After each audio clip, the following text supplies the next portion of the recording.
Assalamualaikum warahmatullahi wabarakatuh. Alhamdulillahirabbil alamin. Wa bihi nasta'inu ala umuri dunya waddin wassalatu wassalamu ala sayyidil mursalin sayyidina Muhammadin wa ala alihi wa sahbihi ajma'in. Subhanaka la ilma lana illa ma 'allamtana innaka antal alimul hakim wa tub 'alaina innaka antat tawwabur rahim. Allahumma ya fattahu ya alim ya fattahu ya alim ya fattahu ya alim iftah 'alaina fathan qariba ya arhamar rahimin. Allahumma la sahla illa ma ja'altahu sahla wa anta taj'alul hazana idza syi'ta sahla. اللهم سهل لنا حفظ العلوم وهب لنا واسعة الفهوم بجاه نبيك المعصوم صلى الله عليه وسلم. اللهم إنا نسألك العلم اللدني والمشرب الصافي الهني وهاب يا غني ونعوذ بك اللهم من علم لا ينفع وقلب لا يخشع وعمل لا يرفع وعين لا تدمع ونفس لا تشبع ودعوة لا يستجاب لها برحمتك يا أرحم الراحمين يا أرحم الراحمين يا أرحم الراحمين. نوينا التعلم والتعليم والتذكر والتذكير والنفع والانتفاع والإفادة والاستفادة والحث على التمسك بكتاب الله وسنة رسول الله والدعاء إلى الهدى والدلالة على الخير ابتغاء وجه الله ومرضاته وقربه وثوابه سبحانه وتعالى. نوينا ما نوى به أسلافنا الصالحون نوينا ما أحاط به علم الله تعالى من حسن النيات. Alhamdulillah, senantiasa puja dan puji syukur kita haturkan kehadirat Allah Subhanahu wa taala atas segala limpahan karunia, nikmat, hidayat, inayah dan riayah kepada kita semua hingga bisa kembali kita bersama dalam kajian mingguan Majelis Muwasalah wilayah Jember bekerjasama dengan Majelis Muwasalah Pusat. Yang mana di sini ikhwan bersama kita mengkaji kitab Ar-Risalah Al-Jami'ah karangan Imam Sayyidil Habib Ahmad bin Zain Al-Habsyi, juga kitab Bidayatul Hidayah karangan Imam Abi Hamid Muhammad bin Muhammad Al-Ghazali rahimahullahu taala. Bismillah, seperti biasa kita mulai dengan kitab Ar-Risalah Al-Jami'ah, dan di sini masih kita dalam pembahasan bab zakah. Naam. Kita sudah masuk ke penghujung bab zakah yang di sini kita akan bahas hari ini insyaallah zakat al-mu'asyarat, dan juga insyaallah Rabbana yubarik fil waqt kita akan bahas sedikit daripada zakat al-fitrah. Baik, ala kulli hal. Bismillah, tafadhal. Al-akh al-qari yaqra. Bismillah.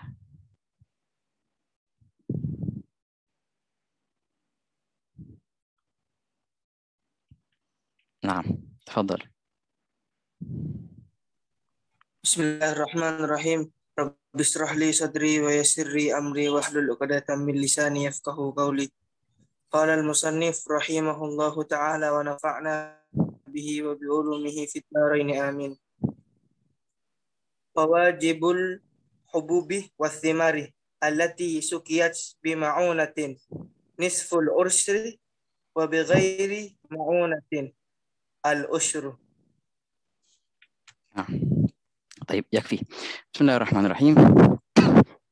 قال الإمام أحمد بن زين الحبشي dalam kitabnya Risalah Al-Jami'ah, wa wajibul hububi wath-thimar allati suqiyat bi ma'unah nisful ushur wa bighairi ma'unah al-ushur. Beliau berkata, wa wajib, kadar wajib yang harus dikeluarkan zakatnya dari al-hubub yang artinya biji-bijian, wath-thimar yang artinya buah-buahan, bila mana kedua itu sugiyat bi ma'unah, bila mana kedua itu memakan biaya dalam proses penuaiannya, dalam proses pengairannya, makan biaya, maka wajib dikeluarkan, maka kadar yang wajib dikeluarkan adalah nisful ushur, setengah dari 1/10. Wah, kata berarti 5 dari 100. Dan bila mana proses pengairannya itu tanpa biaya, ya, maka kadar yang wajib dikeluarkan adalah al-ushur, artinya 1/10. Berarti 10 dari 100. Oke, ini makna dan arti daripada kosakata mufradat yang beliau bawakan nasnya di sini. Hanya sekedar menjelaskan kadar wajib yang harus dikeluarkan. Jadi ada dua pilihan, kadang bisa jadi nisful ushur, setengah dari 1/10, dan kadang bisa jadi 1/10. Itu tergantung pembiayaan dari proses pengairannya. Bila mana proses pengairannya itu makan biaya, maka dikeluarkan zakatnya hanya setengah dari 1/10. Dan bila mana proses pengairannya itu, penyiramannya, pengairannya nggak makan biaya sama sekali, berarti itu wajib dikeluarkan adalah 1/10. Penjelasan masalah al-hubub wa thimar di sini, ikhwan, kita harus ketahui dulu apa arti hubub dan apa arti thimar. Hubub artinya adalah biji-bijian. Oke, setiap yang menanam biji-bijian itu ada zakatnya. Pertanyaan, apakah setiap biji-bijian harus dizakati?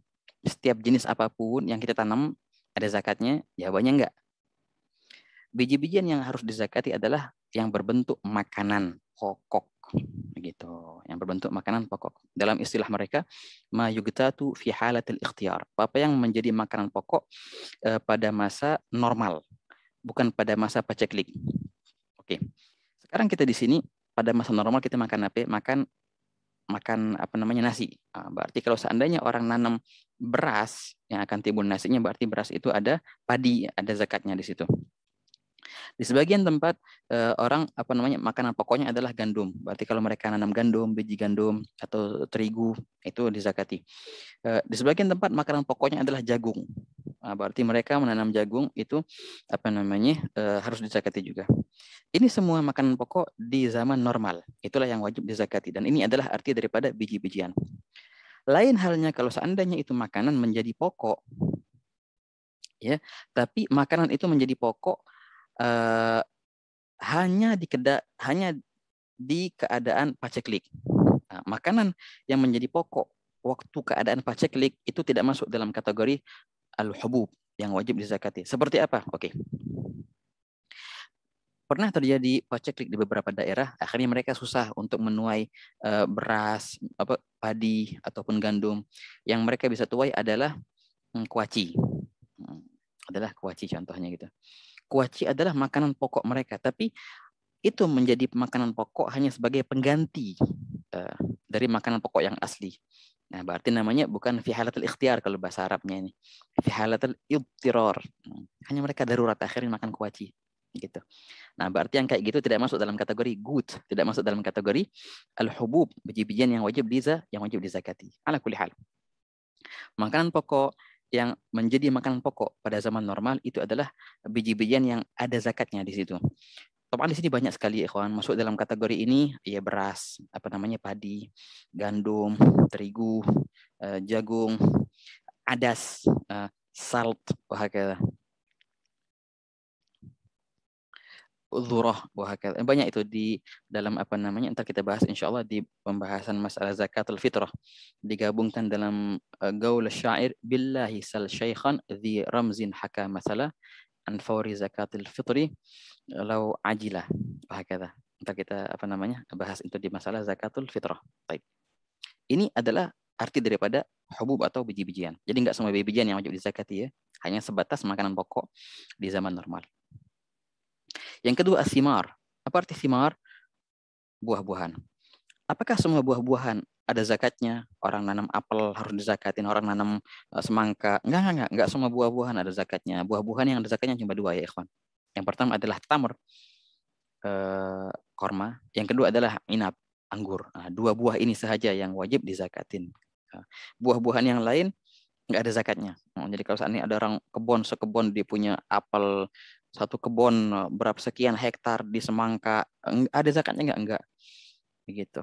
Ataupun tomat tomat, timun, itu semua enggak ada zakatnya karena itu bukan termasuk dalam kategori hubub dan juga tidak termasuk dalam kategori simar, buah-buahan yang wajib dizakatin gitu. Jadi buah-buahan cuma dua saja, korma dan anggur. Nah, kalau orang nanam korma banyak ada zakatnya, nanam anggur banyak ada zakatnya. Nah, ini adalah pengertian hubub dan simar. Poin pertama. Poin kedua, setelah kita ketahui apa itu hubub dan apa itu simar, hubub dan simar ini kapan sih dizakatin? Kalau kita melihat, ikhwan, zakat yang kemarin kita bahas, zakat nagden, emas perak, ataupun zakat tijaro, itu kan harus setahun, ya. Zakatun na'am, zakat hewan ternak juga harus haul namanya, melewati setahun. Tapi kalau masalah zakat al-mu'asyarat ini, biji-bijian dan buah-buahan, apakah harus lewat setahun juga? Jawabannya tidak. Kapan ini dizakatin? Zakatnya adalah qala ta'ala wa atu haqqahu yauma hasadih. Zakatnya adalah ketika panen. Jadi setiap panen itulah waktu zakatnya. Panen setahun sekali, ya setahun sekali. Panen setahun dua kali, ya setahun dua kali zakatnya. Panen setahun 8 kali, 8 kali zakatnya. Termasuk, ya jadi tergantung berapa kali dia panen. Waktu panen itulah waktu yang wajib kita keluarkan zakatnya. Wahakala. Ini poin kedua. Jadi nggak ada cerita haul di sini, ya. cerita hasad. Poin ketiga, apakah setiap kita tanam yang hasilnya itu harus dikeluarkan atau ada kadarnya, nisabnya? Jelas sekali ada nisabnya. Jadi nggak semua hasil panen, panen langsung ada zakatnya pasti. Enggak, tergantung berapa nilai panennya itu. Kalau seandainya sampai nisab, nah baru kena zakat. Batasan yang wajib zakat di situ. Kalau seandainya hasil panennya kurang dari nisab, berarti nggak ada zakatnya. Berarti kapan zakatnya? Tunggu ntar panen kedua. Kalau wajib bisa nyampe nisab. Nah pertanyaannya, berapakah nisabnya zakat ini? Jawabannya adalah kalau dalam bahasa fuqaha, nisabnya adalah khamsa ausug, 5 wasak. Oke. Dalam takaran yang yang sekarang ma'ruf, 5 wasak, khamsa ausuk, itulah nisab ya. Bila mana hasil panen itu sudah sampai 5 wasak, maka ada zakatnya. Atau lebih ya, 5 wasak atau lebih. Tapi kalau seandainya hasil panen itu tidak nyampe 5 wasak, maka nggak ada zakatnya di panen sekarang. Mungkin ntar panen depan lihat. Dan terus gitu, setiap panen kita harus ukur. 5 wasak itu berapa? Oke, dibilang 5 wasak sama dengan 300 sok. Yang mana 300 sok, 1 sok sama dengan 4 mud kan? Dan berarti 300 sok sama dengan 1.200 mud. Wah, kalau kita kilokan sekarang 1 sok itu sama dengan 2,75 kg. Nah, berarti 5 wasak sama dengan 300 sok, ya 300 dikali 2,75 berarti 825 kg. Gitu. 825 kg. Tagriban. Kalau seandainya hasil panen itu nyampe 825 kg, ini artinya hasil panen bersih ya. Hasil panen bersih. Kalau apa itu? Kalau beras berarti harus dibersihin dari tibin, kuncupnya itu. Jadi yang diukur itu hanyalah hasil bersih, bukan hasil kotor. Hasil bersih itu bila mana sampai 825 kg, maka ada zakatnya. Tapi kalau hasil panen bersihnya itu nggak nyampe 825, cuma 800 saja, atau cuma 700 kg, maka nggak ada zakatnya di panen sekarang. Gitu. Lihat panen depan gimana, dan begitu terus tiap panen. Nah, ini namanya apa? Namanya nisab. Jadi nisabnya nisabnya zakat al-mu'asyarat, biji-bijian dan buah-buahan adalah 825 kg. Sampai batasan ini, sampai angka ini berarti ada zakat. Enggak nyampe angka ini berarti enggak ada zakat, dan seperti itu. Oke. Poin setelahnya, poin keempat. Setelah kita tahu apa yang wajib kita zakatin dan waktunya adalah ketika panen, dan itu sudah sampai nisab, tamam? Berapa kadar yang wajib kita zakatin? Nah, inilah yang dibahas oleh Al-Habib Ahmad bin Zain Al-Habsyi gitu. Beliau akan bilang tadi, kalau seandainya proses pengairannya itu perlu biaya, berarti cuma setengah dari 1/10 itu kadar yang wajib dizakatin. Tapi kalau seandainya proses pengairannya nggak perlu biaya, berarti 1/10. Nah, inilah kadar yang wajib dizakatin. Apa maksud daripada pengairannya perlu biaya atau tidak? Begini, ikhwan. Tanaman perlu air. Oke, pasti. Seandainya pengairannya kebun ini kita mengandalkan hujan, contohnya. Dari daerah hujan contohnya. Atau mengandalkan sungai yang di samping kebun ini. Ini sungai, kita buat jalan tuh, air sungai masuk ke kebun kita juga. Nyiramin ininya sendiri. Ini berarti proses pengairan yang tidak perlu biaya. Ya, air sungai kah, atau air hujan kah? Nah, kalau begitu, pas zakatnya nanti berapa? 1/10 dari hasil panen bersih. Yang dikeluarkan bukan fulus ya. Yang dikeluarkan adalah makanan itu sendiri. Hampir 1/10 daripada beras itu, atau daripada jagung itu, atau daripada gandum itu, atau daripada korma itu, atau daripada anggur itu, itulah yang kita keluarkan ke fugoro, ataupun orang yang berhak menerima zakat. Jadi bukan diuangkan. Gitu. Ini di masalah zakat al-mu'asyarat. Tadi contoh proses yang tidak perlu biaya dalam pengairannya. Tapi kalau seandainya proses pengairannya itu perlu biaya, wow, ini tempat nggak ada, jarang banget di sini hujan. Oke. Ataupun jauh sungai ke sini, ya susah kalau kita buat jalur sungai. Akhirnya kita beli air. Setiap hari kita beli air jauh dari sana ke sini. Perlu biaya. Nah, kalau begitu nanti pas zakatnya hanyalah setengah dari 1/10. Bukan 1/10, cuma setengahnya. Setengah dari 1/10 berarti 5 dari 100. 100 dibagi 10 berarti 10. Nah, setengahnya 5. Ya, 5 dari 100.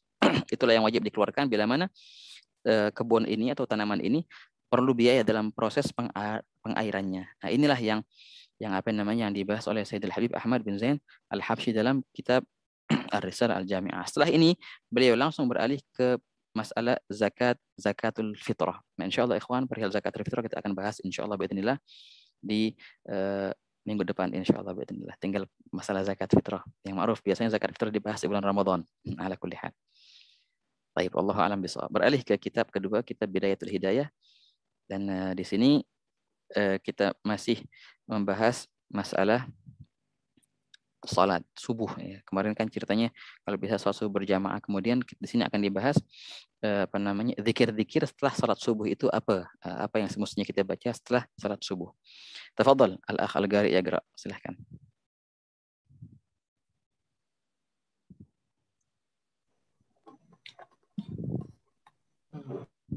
Naam di sini berarti ya. Fa idza faragta faqul. Naam. Bismillahirrahmanirrahim. Qala al-musannif rahimahullah ta'ala wa nafa'ana bihi wa bi 'ulumihi wa bi 'ulumi ad-darain amin ya rabbal alamin. Amin. Faragta faqul Allahumma salli ala Muhammadin wa ala ali Muhammad. Allahumma antas salam wa minkas salam wa ilaika ya'ud salam fa hayyina rabbana bis salam qilna darus salam tabarakta ya dzal jalali wal ikram subhana rabbimi al-a'la al-wahhab la ilaha illallah wahdahu la syarika lah lahul mulku hamdu yuhyi wa yumit wa huwa hayyun la yamut biyadihi al-khair wa huwa ala kulli syai'in qadir la ilaha illallah ahlul ni'mati wal minnati wal fadlil wassani wassana'il hasan la ilaha illallah wa la na'budu iyyah mukhlishina lahuddin walau karihal kafirun. طيب يكفي. بسم الله الرحمن الرحيم. ثم خلاص يكفي. نعم. قال المصنف رحمه الله تعالى فإذا فرغت. Sekarang beliau membahas masalah setelah salat subuh. Fa'idha faragta, bila mana engkau selesai dari salat subuh, dengan adab yang akan dibahas nanti di bab adabus shalah. Kan kayak beliau bilang kama sayutla 'alaika fi kaifiyati shalah wa adabiha. Fa'idha faragta, bila mana engkau selesai dari salat subuh, faqul, maka katakanlah. Nah, di sini ada beberapa zikir yang beliau sarankan kita untuk membaca. Pertama, salawat. Allahumma salli ala sayyidina Muhammadin wa ala ali sayyidina Muhammad. Taban hada awalan. Ma'ruf ikhwan, memang sunnah kita sebelum berdoa dan setelah berdoa kita selingi itu doa dengan salawat. Ma'ruf. Karena salawat itu pasti diterima oleh Allah Ta'ala. Ya enggak? Salawat pasti diterima. Ibadah yang dijamin makbul di sisi Allah adalah salawat. Satu-satunya ibadah itu. A'maluna bainal gabuli wa raddiha illa salata ala nabiyyi Muhammadi. Wahakata. Adimi salata ala nabiyyi Muhammadi. Fagabuluha hatman bighairi taraddudi. A'maluna bainal gabuli wa raddiha illa salata ala nabiyyi Muhammadi. Oleh karena itu kalau seandainya doa diawali dan diakhiri dengan salawat, harapan besar untuk semua doa itu ntar diangkat oleh Allah Ta'ala, diterima oleh Allah SWT. Maka kita mulai doa kita dengan salawat. Allahumma shalli ala sayyidina Muhammad. Kemudian kita baca doa setelah salat. Yang ma'ruf doa ini. Gal Imam Ghazali, doa yang disarankan adalah Allahumma antas salam, wa hadha ma'ruf. Allahumma antas salam, wa minkas salam, wa ilaika ya'udu salam, fa hayyina rabbana bis salam, wa adkhilna darus salam. Hadha ajib ikhwan. Sifat Allah Subhanahu wa taala, di antara sifat Allah adalah as-salam. Kalimat salam ini ma'ruf dan luas artinya. Di antara salam artinya perdamaian, ya. Di antara salam artinya kesejahteraan, dan di antara nama surga Darussalam. Tabarakta Rabbana wa ta'alaita ya dzal jalali wal ikram. Subhana rabbiyal aliyyil a'la al wahhab. La ilaha illallah wahdahu la syarika lahu, lahul mulku wal hamd. Yuhyi wa yumiitu wa hayyun la yamut bi yadihil khair wa huwa ala kulli syai'in qadir. Teman ini disunahkan kita baca setelah salat subuh dan setelah salat maghrib 10 kali. La ilaha illallah wa la syarika lahu, lahul mulku wal hamd wa huwa ala kulli syai'in qadir, dengan jahar. Wahakata. Juga disunahkan baca la ilaha illallah ahlun ni'mati wal minnati wal fadli wa sana'il hasan. La ilaha illallah wa la na'budu illa iyyah mukhlishina lahuddin walau karihal kafirun. Di antara doa yang disarankan oleh Imam Ghazali di sini. Wa hakadha ikhwan, juga disarankan wa hadha ma'ruf, di hadis Nabi SAW yang Nabi SAW mewasiatkan kepada Sayyidina Mu'adz, ya Mu'adz inni uhibbuk faqul dubura kulli salah Allahumma a'inna ala dzikrika wa syukrika wa husni ibadatik. Dalam hadisnya itu juga disarankan kita membaca doa yang luar biasa itu, minta bantuan dari Allah Ta'ala untuk beribadah. Allah ma'inna, ya, subhanallah, nggak mungkin seorang itu melaksanakan ibadah kecuali dengan taufik dan inayah. Allah ma'inna ala dzikrika wa syukrika wa husni ibadatik, dalam berzikir, dalam bersyukur, dalam beribadah yang baik, semua ini kita minta pertolongan dari Allah Subhanahu wa taala. Wahakadha ikhwan. Dan jangan lupa juga untuk membaca ayat kursi setelah salat. Warada fil hadis, barang siapa yang membaca ayat kursi setelah salat maka lam yakun bainahu wa bainal jannah illa al maut. Tidak ada penghalang antara dia dan surga melainkan kematian. Kalau dia ngilang penghalangi, langsung dia bersatu sama surga. Wahakadha. Artinya apa? Ya, insya Allah setelah meninggal dia masuk surga. Antara dia dan surga hanya ada kematian. Begitulah orang yang muwadhabah ala istiqamah membaca ayat kursi. Wahakadha ikhwan. Di antara juga zikir yang musannif akan bahas juga di sini, senantiasa kita baca Subhanallah 33 dan juga Alhamdulillah 33 dan juga Allahu Akbar 33. Dan juga membaca surat Al-Ikhlas dan surat Al-Falaq dan juga surat An-Nas. Banyak sekali ikhwan zikir-zikir, dan memang paling minimal untuk dibaca seorang mukmin adalah zikir yang dibawakan Imam Ghazali tadi, Allahumma antas salam tadi. Tidak layak seorang itu ketika dia salat habis salam langsung cabut, langsung kabur. Nah, enggak. Minimal engkau duduk sebentar dan membaca Allahumma antas salam. Warada fil hadis bahwasanya doa setelah salat itu mustajab, ikhwan. Manfaatkanlah momen itu, berdoa dengan ikhlas, berdoa dengan penuh harapan. Kala ba'du salihin, kalau seandainya seorang hamba itu melihat bagaimana konsentrasinya Allah ketika mendengar doa hambanya, maka tak akan hamba itu merasa putus asa ketika dia berdoa. Allah Ta'ala mendengarkan doa hambanya. Ud'uni astajib lakum. Amma yujibul muttarra idza da'ah ila akhirih. Banyak sekali ikhwan. Namun apa ya? Nabi SAW bersabda, walakinnakum tasta'jilun. Ya enggak. Tapi kita hanyalah yang segera pengen cepat, tergesa-gesa. Wahakadha. Nabi SAW bersabda, yustajabu li ahadikum ma lam ya'jal. Berkata sahabat, wa ma huwal ajal? Dan yaqul da'autu falam yustajab li. Wahakadha. Akan setiap doa pasti akan diijabahkan oleh Allah Ta'ala selagi orang itu tidak tergesa-gesa. Maka berkata sahabat, kapan dianggap seorang itu tergesa-gesa? Ketika orang bisa menjawab, ketika orang itu berkata, aku senantiasa berdoa tapi enggak dijawab oleh Allah Ta'ala. Nah, kalau sudah begitu, sudah memang enggak dijawab berarti. Ketika kita berdoa dengan penuh harapan, yakinlah Allah Ta'ala akan mengijabahkan doamu. Namun, mengijabahkan doamu di waktu yang tepat. Di waktu yang ia ketahui bahwasanya inilah waktu yang tepat untuk mengijabahkan doamu. Sidi Ibn Athaillah As-Sakandari membahas dalam Al-Hikamnya, ya enggak? Doa itu pasti dikabulkan, tapi fil waqtil ladzi yuriduhu huwa la fil waqtil ladzi turiduhu ant. Wahakadha. Gitu ya ikhwan. Memang luar biasa perihal doa. Perihal yang azim, doa mukhul ibadah. Wahakadha. La yaridul qada illa doa. Yang bisa menangkal qada hanyalah satu, doa tadi. Atastahzi'u bid-du'a wa tazdarihi wa ma tadri ma fa'ala ad-du'a'u sihamul la tukhti walakin laha amadun walil amadin ghidha'u, gitu. Jangan engkau hina doa itu. Jangan engkau anggap remeh doa itu.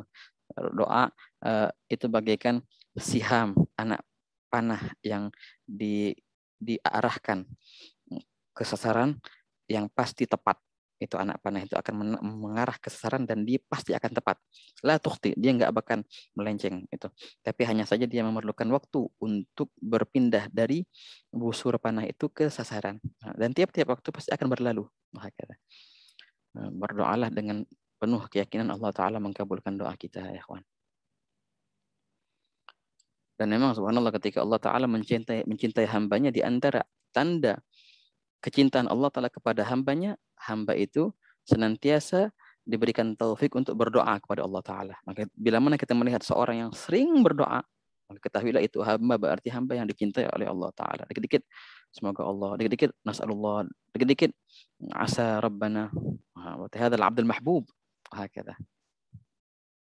Yaqul Imam Ar-Rifai tidaklah engkau lintaskan permintaan di hatiku melainkan memang engkau mau memberikan karunia itu kepadaku. Wahakadha. Makanya itu yakin dengan istijabah ya ikhwan. La ilaha illallah. Begitu ikhwan. Wallahu a'lam bishawab. Insyaallah kita akan ketemu lagi di minggu yang akan datang insyaallah. Semoga Allah Ta'ala يبارك لنا ولكم في هذا الاجتماع ويبارك لنا ولكم في تعليم نبينا محمد صلى الله عليه وسلم ويجعلنا وإياكم منه على النظر ويجعلنا وإياكم قرة عين النبي صلى الله عليه وسلم ويرزقنا كمال المتابعة له في عافية تامة ويرزقنا دوام المشاهدة له حتى لا يغيب عنا طرفة عين برحمتك يا أرحم الراحمين. اللهم يا من وفق أهل الخير الخير وعنهم عليه وفقنا اللهم للخير وعيننا عليه. يا ربي لو لم ترد نيل ما نرجوه ونطلبه من فيض إفضالك لما ألهمتنا الطلبة. هكذا begitulah doa Imam Rifa'i ya ikhwan. Alhamdulillah ala hadhihi ni'mah. Rabbana insyaallah yuwaffiqna wa iyyakum likulli khair wa yaj'alna wa iyyakum minhu ala nadhar bi rahmatika ya ala hadhihi wa kunni ya sallallahu ala hadrat nabi wa sallam al-Fatihah.